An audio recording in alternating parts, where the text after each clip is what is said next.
with your child, we just have a fight.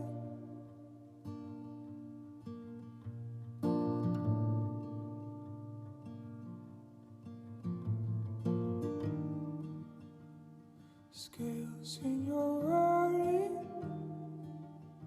A base econômica de São José dos Campos teve data partida para o ramo cafeeiro, tendo uma tardia e gradual evolução à industrialização, devido à forte cultura agrícola do país, onde o rompimento de determinada cultura fora intrincado, tendo em vista que a vinculação econômica brasileira ao grande ramo dos produtores de café.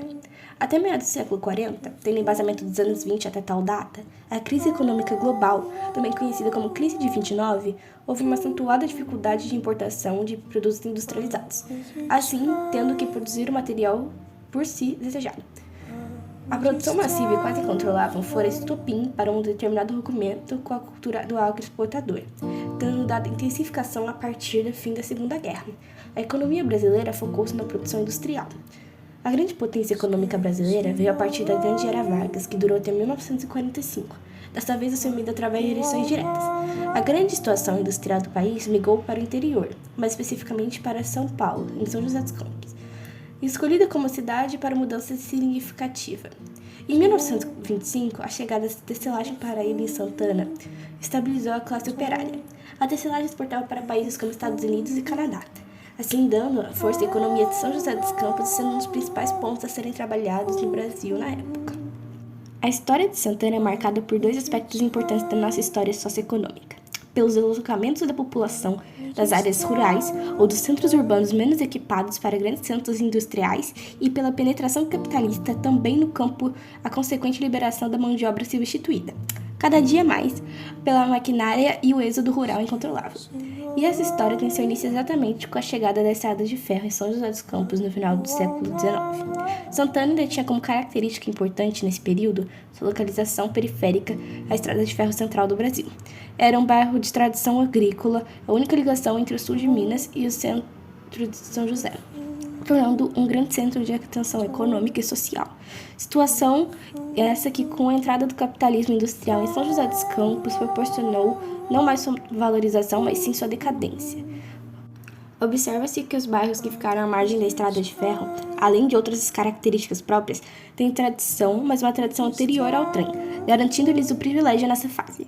Mas aquilo que foi grande privilégio nos tempos das ferrovias deixou de ser uma linha diretriz da ocupação do solo quando da entrada da industrialização, pois ela deixou margem de alguns nesses antigos bairros de tradição. Embora tivesse em muitos casos ligação íntima ao processo industrial como reservatório residencial de mão de obra. Antes da chegada da estrada de ferro e da industrialização, Santana tinha forte ligação com a agricultura e o comércio que advinha de Minas Gerais, através dos tropeiros. Sua topografia com São José dos Campos, que a colocou em destaque como zona industrial, o bairro se tornou como reservatório de mão de obra e deteve também as primeiras indústrias de cerâmica e textil no município. A primeira fase industrial de São José dos Campos e o início da segunda fase se encontraram no lugar de Santana, mudando definitivamente sua face. Decorrente, então, da divisão de trabalho, nos moldes do sistema fordista, do crescimento do êxodo rural e da ausência de um planejamento urbano nesse bairro, a partir da década de 1950, Santana se reconfigura e sofre marcante presença da especulação imobiliária. Até 1948, Santana compreendia poucas ruas que ficavam da Avenida Rui Barbosa até a Rua da Matriz. O perímetro do bairro tinha início a partir dos trilhos da ferrovia terminando no Rio Paraíba, mas logo após 1948, muitos donos de chácaras começaram a lotear essas áreas nas proximidades do Rio Paraíba e ambos os lados da Avenida Rui Barbosa. Logo, Santana se tornou o bairro mais populoso da cidade. Contudo, com a chegada da rodovia Presidente Dutra em 1951 e do Centro Tecnológico da Aeronáutica em 1946, o sentido da expansão industrial de São José dos Campos foi alterado, o que marcou o bairro fortemente.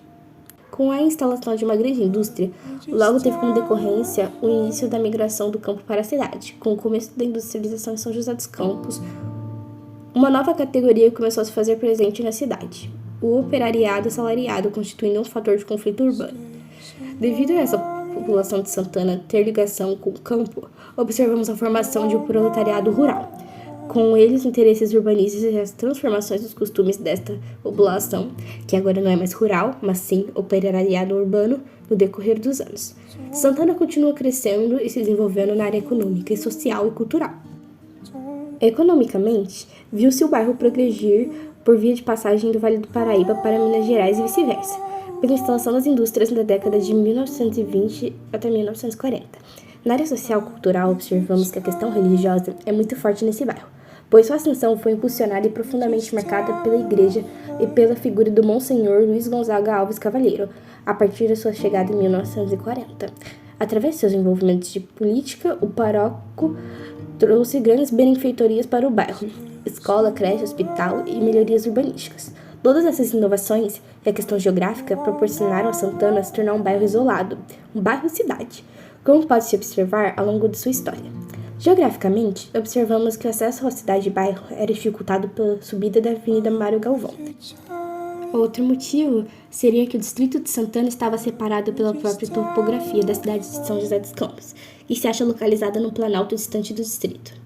Esse isolamento significou uma fragmentação do todo, e Santana acaba se desvinculando do núcleo de São José dos Campos, e foi graças a essa desvinculação que o bairro de Santana, pelo menos, até a chegada da rodovia Presidente Dutra em 1951, viu-se crescimento econômico, industrial e urbanístico. A partir da década de 1960, vamos encontrar várias mudanças que irão ofuscar a história do primeiro e do segundo período industrial de Santana. Então, pode-se concluir que neste ponto do isolamento que podemos desenvolver a questão histórica do bairro, e com ela as melhorias instaladas para moradores no decorrer dos anos. Não podemos nos esquecer que, com o processo histórico do pós-guerra, muita coisa irá mudar com a situação privilegiada de Santana como zona industrial. Os problemas de urbanização, o crescimento do capitalismo e a nova ordem de trabalho, consumo e massa irão desestruturar o operariado de Santana no pós-guerra. Várias mudanças ocorreram em âmbito nacional e internacional, principalmente com a instalação no país, a partir de 1950, de empresas multinacionais, o que hoje acarreta grandes problemas na vida da população santanense.